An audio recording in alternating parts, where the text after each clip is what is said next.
वक्ष्यामि तत्त्वसिद्ध्यै महोदय। अनंतकारी परम करुणा सागर तारक देवादिदेव तीर्थंकर भगवंतों ने जगत के जीव मात्र के कल्याण के लिए धर्म शासन की स्थापना की है। प्रभु ने फरमाया है, मोक्ष की अवस्था जब जीव को प्राप्त होती है तभी सभी प्रकार के दुखों का अंत आ जाता है और तभी जीवात्मा को पूर्ण कक्षा का सुख की प्राप्ति होती है। इसलिए सम्यक दृष्टि आत्मा का लक्ष्य रहता है, मुझे इस संसार से जन्म मरण के परिभ्रमण से सभी प्रकार के पौद्गलिक बंधनों से छुटकारा पाकर मुझे मोक्ष की अवस्था को पाना है। भाग्यशाली भव्य आत्मा सिद्ध भगवान का स्वरूप को सदगुरु के मुंह से सुनकर सिद्ध भगवान की दशा कैसी होगी वो कल्पना करता।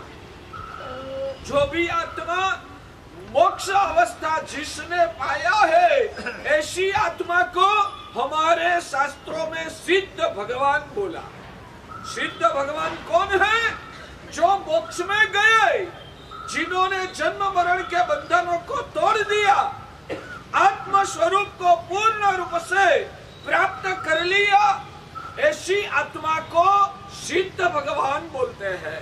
ये सिद्ध भगवान की अवस्था कैसी है वो सदगुरु शास्त्र में पढ़ते हैं और भव्य आत्मा सदगुरु के मुंह से सुनते हैं। सुनने के बाद वो अपनी आंखें बंद करके सिद्ध भगवान का स्वरूप की कल्पना करते हैं। जैसे कोई व्यक्ति की बात मैं आपके सामने करूंगा, उनकी हाइट 6 फुट की है, उनकी बॉडी स्थूल है, उनका इतना वजन है, उनकी चमड़ी गोरी है, उनकी आंखें लाल घूम रहती है, उसने व्हाइट पैंट शर्ट पहना है और काला चश्मा लगाया है, ऐसा कुछ मैं बोलूंगा।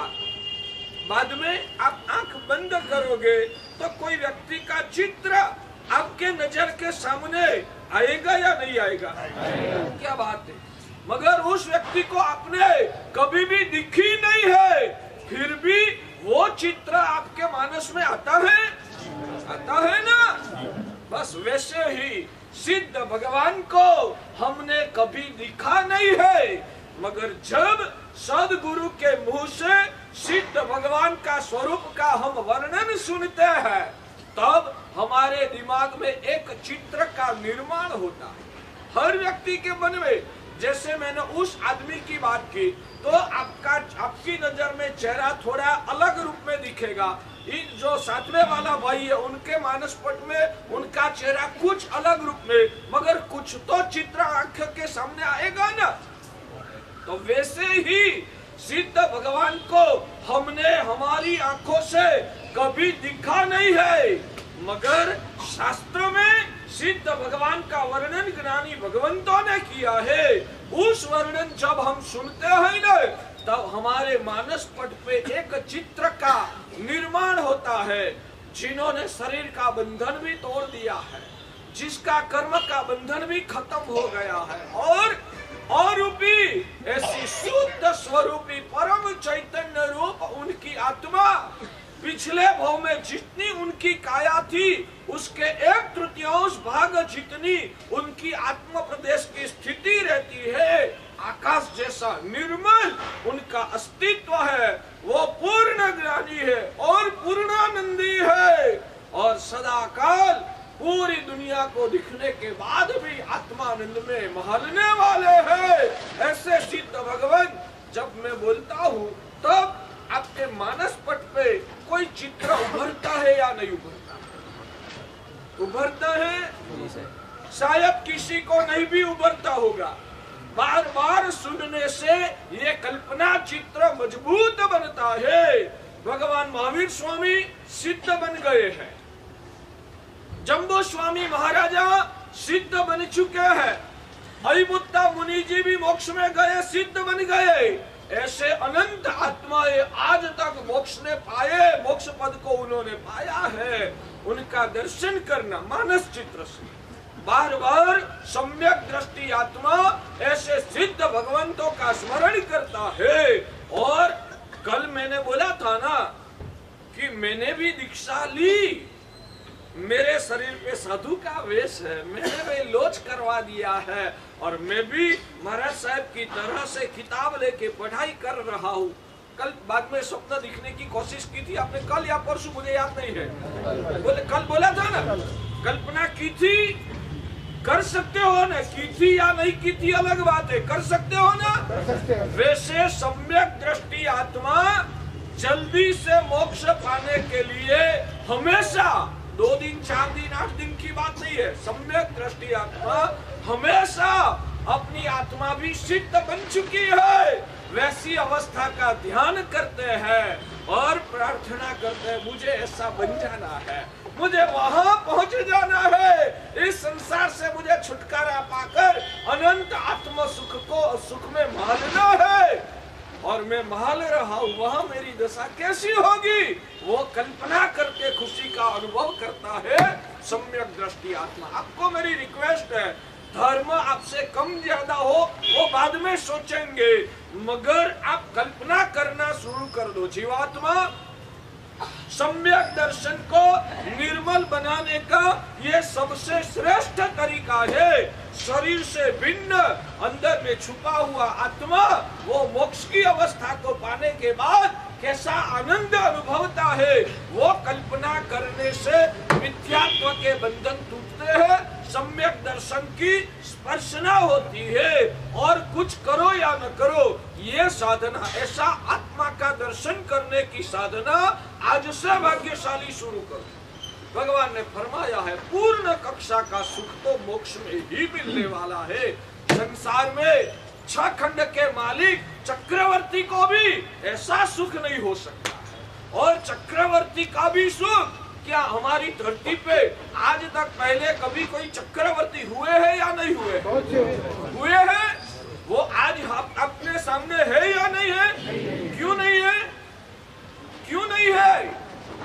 वो आज हमारे सामने क्यों नहीं है? विनाश हो गए, विनाश हो गए। बोलो, मर गए, मर गए, मर गए ना कि जिंदा है? तो उसका मतलब क्या हुआ? चक्रवर्ती को भी मरना पड़ा है। आज हमारे सामने भगवान ऋषभदेव विद्यमान है, क्यों नहीं है? मोक्ष में चल गए। जिंदा मोक्ष में गए या मर के मोक्ष में गए? मर के। जब तक जिंदा थे तब तक उनको भी, भगवान को भी शरीर का बंधन था, वो भी हमारी जैसे धरती पर घूमते थे, जगत को धर्म की देशना देते थे, वो भी दिन में एक बार आहार ग्रहण करते थे, मतलब कि वो भी शरीर के बंधन में फंसे हुए थे। किसकी बात करता हूँ? भगवान की। अरिहंत भगवान, आदिश्वर भगवान, अजितनाथ भगवान, संभवनाथ भगवान, 24 तीर्थंकर, शांतिनाथ, पार्श्वनाथ, महावीर स्वामी, सब शरीरधारी थे। तब तक वो सिद्ध नहीं बने थे, तब तक वो अरिहंत थे। मगर अरिहंत भगवान को भी आज ऋषभदेव हमारे सामने विद्यमान है, पार्श्वनाथ हमारे सामने विद्यमान है, महावीर स्वामी विद्यमान है। कहाँ गए? कैसे कैसे मोक्ष में गए? मर के। आपको समझाने के लिए मर के ऐसा शब्द बोल रहा हूँ। भगवान का निर्वाण हुआ वो हमारी परिभाषा है, मगर वो समझाने के लिए आपकी परिभाषा में बोल रहा हूँ। मोक्ष में गए, कैसे गए? मर के। तो तीर्थंकर भगवान को भी मरना पड़ता है भाग्यशाली? हाँ, तीर्थंकर भगवान को भी मरना पड़ता है। तो हम कैसे? हम तो मच्छर जैसे तुच्छ अमर आदमी हम है। भगवान को भी जन्म लिया तो मरना पड़ता है, तो मेरे को तो एक दिन मरना ही पड़ेगा। तो अरिहंत भगवान भी जब मरते हैं, आयुष्य खत्म हो जाती है, इस शरीर को यहाँ छोड़ के उनकी आत्मा निकल के कहाँ जाती है? मोक्ष में। और मोक्ष में जाने के बाद मोक्ष में जो भी गए उन सभी आत्माओं को सिद्ध भगवान बोलते हैं। भगवान महावीर स्वामी भी जब तक यहाँ हमारे धरती पर विद्यमान थे तब तक वो अरिहंत थे, मगर मोक्ष में जाने के बाद वो सिद्ध बन गए। तो मैं भी ऐसा सिद्ध बन सकता हूँ और मेरा वो स्वप्न है, एक दिन मुझे सिद्ध बनना है, इस संसार से छुटकारा पाना है। वैसा संकल्प भाग्यशाली, ऐसी भावना बार बार जितनी वक्त आप करोगे उतने वक्त आपका सम्यक दर्शन निर्मल बनता रहेगा। भगवान ने फरमाया है ऐसा सुख मोक्ष में ही मिल सकता है, मगर मोक्ष में जा सकते हैं कौन? मोक्ष में कौन जा सकते हैं? जो राग द्वेष से भरा हुआ है, जिसके जीवन में हिंसा, झूठ, चोरी, अब्रह्म परिग्रह, क्रोध, मान, माया, लोभ, राग, द्वेष वगैरह पापों जिसके आत्मा में भरे हुए हैं, वो आत्मा मोक्ष में नहीं जा सकता है। यानी कि जिसकी आत्मा निरोगी बन चुकी, जिसकी आत्मा, शरीर निरोगी की बात नहीं करता हूँ, जिसकी आत्मा पूर्ण रूप से निरोगी हो गई, मोह माया का रोगों से मुक्त हो गई, वो ही आत्मा मोक्ष में जा सकता है। इसलिए जिस भी आत्मा को मोक्ष में जाना है उनका लक्ष्य वो बनना चाहिए कि मुझे मेरी आत्मा को निरोगी बनाना है। भगवान की पूजा करना वो दवाइयाँ, मगर हमको रोग से छुटकारा पाना ही नहीं है तो भगवान की पूजा आपको निरोगी नहीं बना सकती है। इसलिए जो भी धर्म करो, कम धर्म करो या ज्यादा करो, सिर्फ नवकार मंत्र गिनो या करोड़ नवकार गिनो, सिर्फ बियास ना करो या मासक समन करो, जो भी करो, मगर उसमें अपना विजन क्लियर रखो। मैं बियासना भी करता हूँ, किस लिए करता हूँ? विजन होना चाहिए। शून्य मनस्क से महाराज साहब ने बोला है और हमारे संघ में सैकड़ों लोग करते हैं, इसलिए मैंने भी शुरू कर दिया। ऐसा नहीं करना, लक्ष्य के साथ।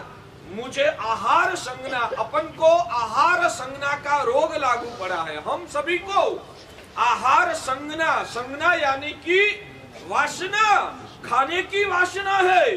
क्या जब भी आप खाने के लिए बैठते हो तब आपको विचार आता है इस शरीर को टिकाने के लिए खाना जरूरी है इसलिए खाते हो, या तो बहुत भूख लगी है अब मैं सह नहीं सकता हूँ इसलिए खाते हो? नहीं, सिर्फ खाने की इच्छा हुई इसलिए खा लिया, यानी कि सिर्फ खाने की वासना है। हमारे गुरुदेव ने हमको सिखाया था साधना करनी है ना तो अपनी सोच को बदलनी पड़ेगी। उन्होंने बताया जब आप भोजन करने के लिए बैठे हो, हमने हमारी ओर से हमारे तरीके से सिखाया था, मैं आपको सिखाता हूँ।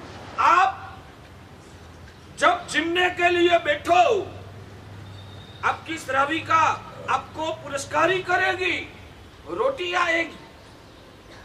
भी आशना किया, आपने भी खाया, मैंने भी खाया, आपके थाली में रोटी आई, मेरे पात्र में भी रोटी आई, आपने भी 4 रोटी खाई, मैंने भी 4 रोटी खाई, आपको भी आशना था, मेरे को भी आशना था। क्या दोनों को समान लाभ होगा? नहीं। क्यों नहीं? विजन अलग है। हाँ, तो आप खाते हो सिर्फ पेट भरने के लिए खाते हो, पेट भरा और आनंद आया, खुशी पाने के लिए आपने खाया।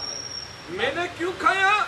मुझे पता है, मुझे व्याख्यान देना है, शाम के समय खड़े होके प्रतिक्रमण करना है, स्वाध्याय करना है, आराधना करनी है। जो नहीं खाऊंगा ना तो मेरा शरीर शाम के समय लूज हो जाएगा, तो मैं प्रतिक्रमण खड़ा होके नहीं कर पाऊंगा। अभी मैं नवकाशी वापर के आया हूँ, मुझे पता है मैं नहीं खाऊंगा ना तो मेरा आवाज नहीं निकलेगा, 1 घंटा तक मैं आपको प्रवचन नहीं सुना सकता हूँ। तो आप सभी को धर्म सिखाना है, शरीर को कुछ देना पड़ेगा। मैंने भी सुबह में चाय पानी किया, मगर किस लक्ष्य से किया? मुझे 1 घंटा प्रवचन सुनाना है, इन लोगों को भगवान का मार्ग सिखाना है, उन लोगों को मोह माया से छुड़ाकर उनको आत्मा की पहचान करा के सही मार्ग पर चढ़ाना है। आपका कल्याण की भावना है, मगर नहीं खाया है तो ताकत नहीं होगी, मैं नहीं बोल पाऊंगा, इसलिए मैंने खाया। आपने भी चाय पानी किया, किस लक्ष्य से किया? तो बस भूख लगी है, भूख का दुख नहीं सह सकता हूँ, इसलिए खाया। यानी कि आपका लक्ष्य शरीर तक ही रुक गया। मेरा लक्ष्य आप सभी को धर्म पढ़ाने का था या तो स्वाध्याय करने का था। मेरा साधु नवकाशी करेंगे, उनका लक्ष्य ये कि आज के दिन में 6 घंटा स्वाध्याय करना है, मगर नहीं खाया होगा ना तो दोपहर में 12-1 बजते तो मैं थक जाऊंगा, सोने की इच्छा हो जाएगी, स्वाध्याय में मन नहीं लगेगा, इसलिए वो खाते हैं। तो खाने में लक्ष्य फिर के हिसाब से आत्मा को फायदा या नुकसान हो सकता है। तो हर जगह पर अपना लक्ष्य बनाओ। आहार संज्ञा, 4 प्रकार की संज्ञा शास्त्र में बताई है, बताओ, याद रखोगे? आहार संज्ञा, भय संज्ञा, मैथुन संज्ञा और परिग्रह संज्ञा। जब व्यक्ति आहार संज्ञा यानी के खाने की वासना है, कहीं पर भी आपने मान लो कि रास्ते में से चलते थे और फाफड़ा की दुकान आई, हिंदी में फाफड़ा ही बोलते नहीं, फाफड़ा की दुकान आई, आप वहां से निकल रहे थे, सोडम आई, मन हो गया, क्या करोगे? खा लेंगे ना। क्यों खाते हो? आपके पेट को जरूरत है, आपके शरीर को जरूरत है, किस लिए खाते हो?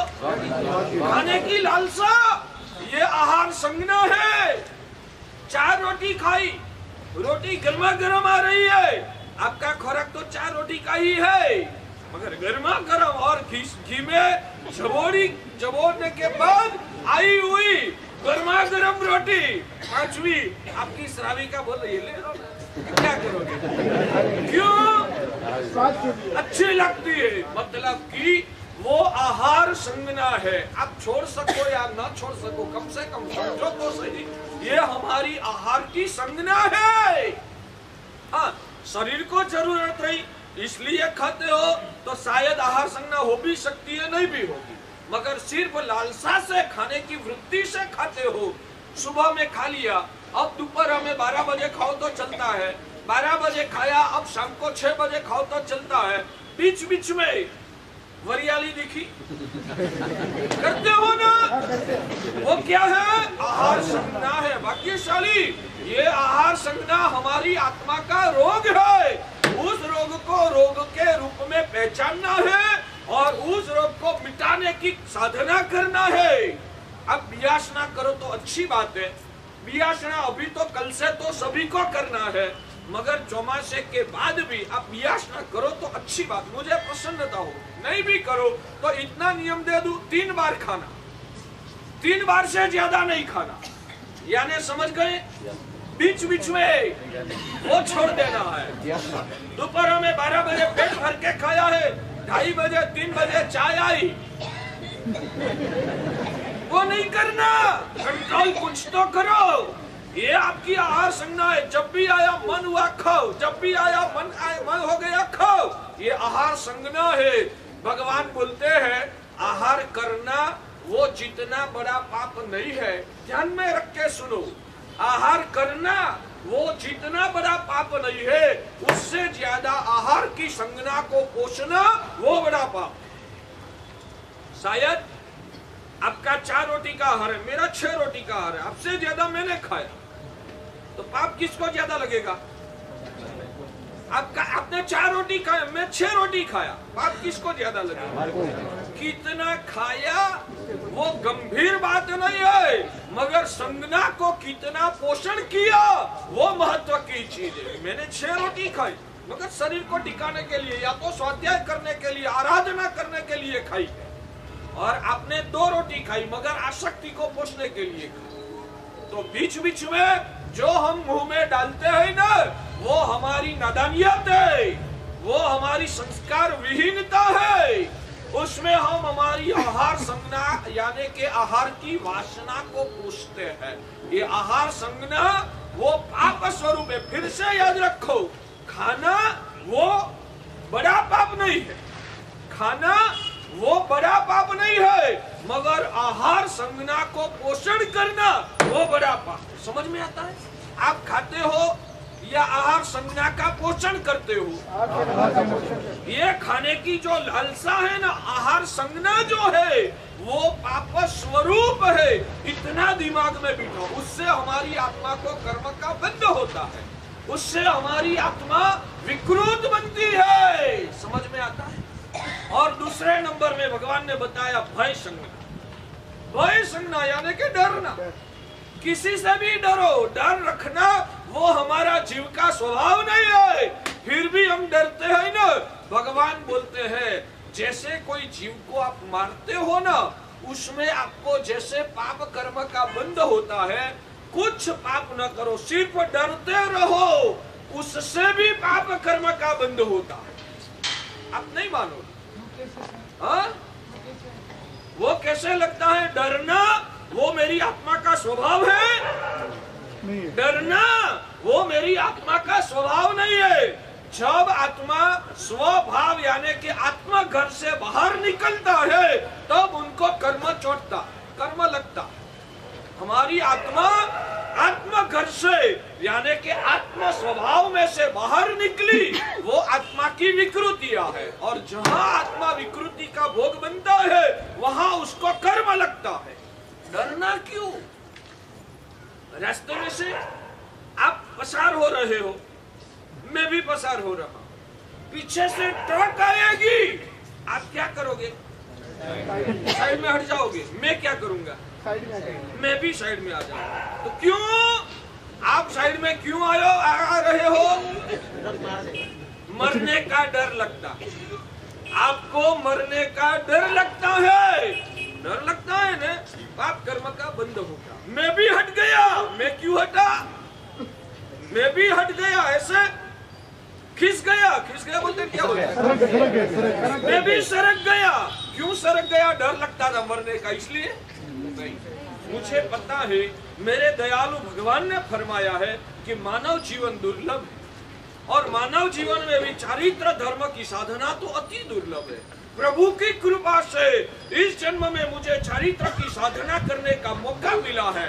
मैं ऐसे ही मर जाऊंगा तो दूसरी कौन सी गति मुझे मिलेगी? वहां ये साधना का मौका मिलेगा या नहीं मिलेगा? इसलिए इस जन्म को मुझे ऐसे ही फोगट गमा देना नहीं है। तक मिली है तो मिली हुई तक का मुझे सदुपयोग करना है। इसलिए ट्रक पीछे से आती है तो मैं भी सरक जाता हूँ, मगर मेरा लक्ष्य ये है इस जिंदगी को बचा के साधना करनी है। मरने का डर नहीं है, मगर बिना कारण मरना भी नहीं। मरने का डर नहीं है, मगर बिना कारण मरना भी नहीं है, क्योंकि ये दुर्लभ जीवन मिला है तो साधना करके इस जन्म को मुझे सफल बनाना है। तो फोगट मर जाके ऐसी तक मैं कैसे गमा दूं?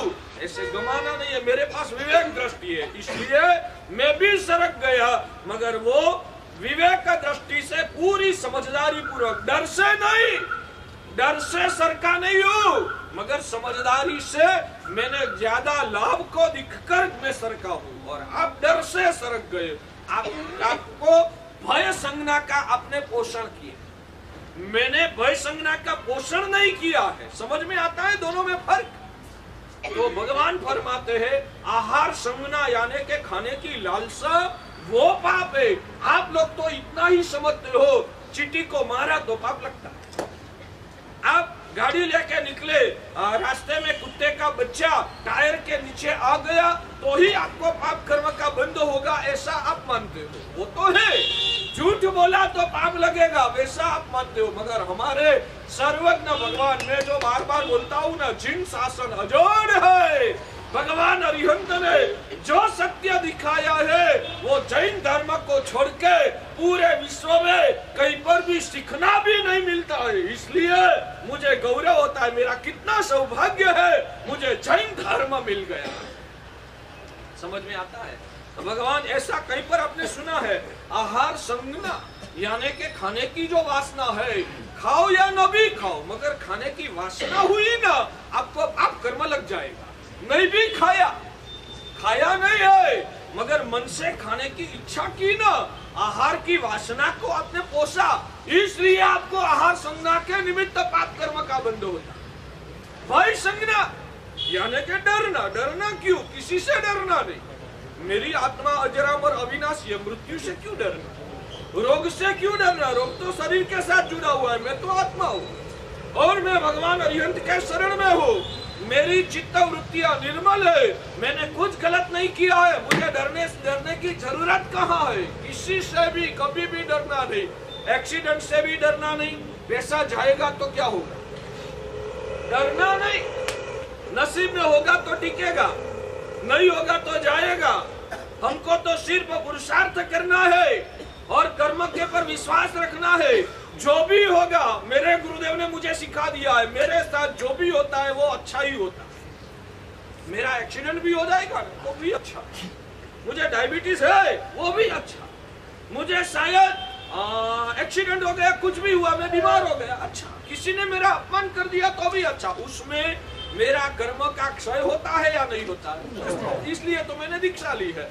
एक्सीडेंट हुआ तो मेरा कर्म टूटा या नहीं टूटा? किसी ने मेरा अपमान किया तो मेरा कर्म कम हुआ या नहीं हुआ? अच्छा ही है ना, मेरा कर्म कम हो रहा है तो अच्छी बात है।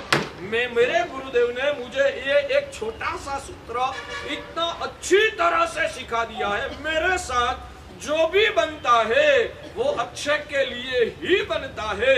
मेरी सोच संकुचित है, मेरे पास ज्यादा समझ नहीं है, इसलिए गलत हो रहा है। वैसा मैं जो मानता हूँ तो वो मेरी कमजोरी है, वो मेरी कमजोरी है। मेरी दृष्टि संकुचित है, मेरी समझ कम है, इसलिए मुझे गलत लगता है तो गलत लगता है, वो ही मेरी सबसे बड़ी गलती है। मैं तो मानता हूँ जो भी हो रहा है वो सही है, मेरे कल्याण के लिए ही होता है। तो ऐसी समझ अंदर में घुट के ही, कभी भी किसी से पैसा चला गया, ठीक है, व्यापारी हूँ, मेरी फर्ज है वापिस खींच के लाने की कोशिश करूंगा। आ जाए तो अच्छा, नहीं भी आया तो भगवान को मंजूर नहीं होगा, जो हुआ वो सही, मगर चल जाएगा तो मेरा क्या होगा? ये बंगला कल धरती कब होगा, गिर जाएगा तो मेरा क्या होगा? मेरी बात सुनो, आप पक्के मकान में ही रहते हो ना? मैं भी पक्के मकान में ही रहता हूँ अभी। तो आपने दिया है इसलिए, आपने झुपड़ी दी होती तो झुपड़ी में मैं चौमासा करता, और पक्का मकान आपने दिया है और आप डरते रहोगे। सुना वहां अफगानिस्तान में धरती कंप हुआ, यहाँ आएगा तो मेरा क्या होगा? यहाँ कच्छ का धरती कंप 2001 में आया, बाद में इतना बड़ा तो धरती कंप शायद आया नहीं है। फिर भी डर के कितना कर्मबंध किया। डरना क्यों? जिस दिन धरती कंप होगा और मैं मकान गिर जाएगा, मरना है तो मरना है। मैं चिंता करके बाहर रोड पे जाकर तो सोने वाला नहीं हूँ, तो चिंता करने से क्या फायदा? जो होगा वो होगा, डरना नहीं। तो हमारे भगवान अरिहंत परमात्मा ऐसा बोलते हैं कि डरना उसको भय संज्ञा बोलते हैं।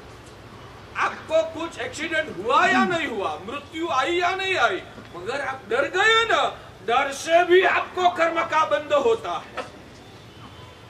तो इसको बोलते हैं भय संज्ञा। पहले नंबर में आहार संज्ञा, दूसरे नंबर में भय संज्ञा, तीसरे नंबर में मैथुन संज्ञा। मैथुन संज्ञा यानी कि 5 इंद्रियों का विषयों की पौद्गलिक वासना, भोगवने की इच्छा, विजातीय को दिख के जो आकर्षण होता है वो मैथुन संज्ञा है। हमको 5 इंद्रियों के जो भी विषय है, भोगवने का जो राग होता है वो मैथुन संज्ञा है। आप मैथुन भोगवो या न भी भोगवो, मन से उस विकृतियां आपके अंतर में उत्पन्न हुई, आपको कर्म बंद हो जाता है। समझ में आता है? गलत काम करो तो ही कर्म बंद होता है, वो दुनिया मानती है। हमारे शास्त्रों में लिखा है, मन से भी आपने विकृति को अनुभव किया, गलत सोचा, राग किया, आकर्षण हुआ, आपको कर्म लग गया।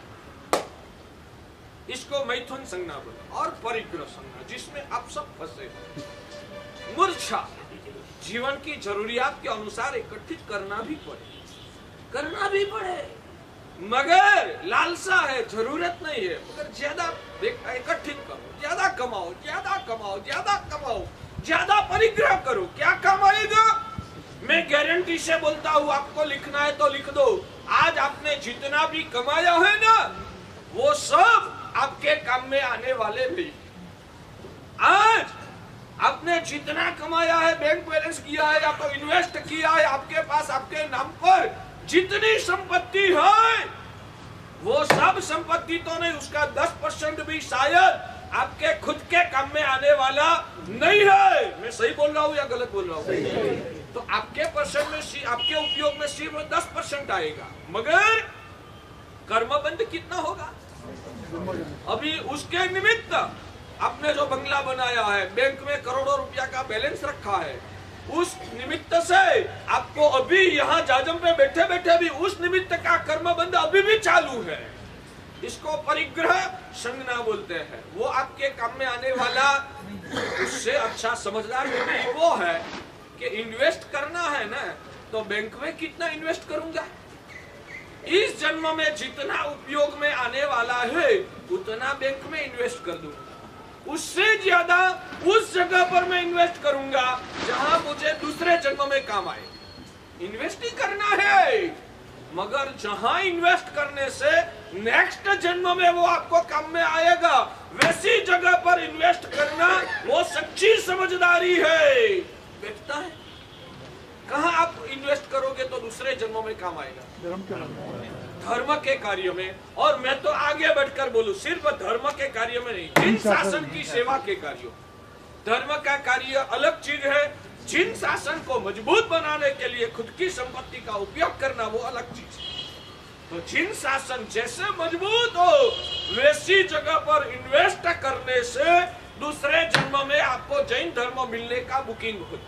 दूसरी बार बोलूं, जहां जिन शासन मजबूत हो रहा है, शासन के लिए आपने उपयोग किया है ना, तो दूसरे जन्म में जिन शासन आपके लिए बुकिंग हो जाएगा और आपके नजर के सामने शासन टूट रहा है, फिर भी आप आपकी संपत्ति का सदुपयोग नहीं करोगे, तो दूसरे जन्म में शायद आपको जिन शासन मिलने का दुर्लभ हो जाएगा। तो परिग्रह संज्ञा तोड़ो भाग्यशाली। परिग्रह संज्ञा से आज हमारा पूरा जैन समाज खतबद रहा। खुद के पास कितना भी हो, मगर मेरे भगवान के शासन के लिए उसका सद्व्यय करने की मनोकामना बहुत कम लोगों को होती है। तो 4 संज्ञा बताई, आहार संज्ञा, द्वय संज्ञा, मिथुन संज्ञा। उसमें पाप काया से आप एक भी नहीं करो, सिर्फ वृत्तिया के हिसाब से आपको कर्म बंद होता है। तो ये सब हमारे आत्मा के रोग है। ऐसे तो बहुत रोग है, मैंने 4 संज्ञा 4 प्रकार का ही रोग दिखाया, ऐसे तो बहुत प्रकार के रोग है। ऐसे ऐसे रोगों से जब हमारी आत्मा मुक्त होती है तभी हमारा मोक्ष हो सकता है। जब तक ऐसे रोगों से हमारा छुटकारा नहीं हुआ तब तक कितना भी धर्म करो, धर्म करने से मोक्ष नहीं मिलेगा। आपकी आत्मा निरोगी होगी तो ही मोक्ष मिलेगा। तो ऐसे आत्मा में हजारों रोग है। सबसे बड़ा रोग क्या है? हमारे शास्त्र में लिखा है, अहम ममेति मंत्रोया, अहंकार वो सबसे बड़ा रोग है और अहंकार को मिटाने की दवा है नमस्कार। इसलिए हरिभद्र सुरेश्वर जी महाराजा ने ग्रंथ के प्रारंभ में ही नत्वा पद के माध्यम से नमस्कार करके अपने अहंकार को पिघालने की कोशिश की है। तो नत्वा का मतलब क्या है? वो मुझे ज्यादा नहीं लेना है, नत्वा पद पे सिर्फ नत्वा, इतने पद पर भी 10 दिन प्रवचन चल सकता है, मगर मुझे ये अभी जो आपको सिखाया आर संज्ञा भय संज्ञा में और भी आत्म साधना क्या चीज है, आत्मा है या नहीं है, उन सभी चीजों को मुझे लॉजिक से आपको सिखाना है।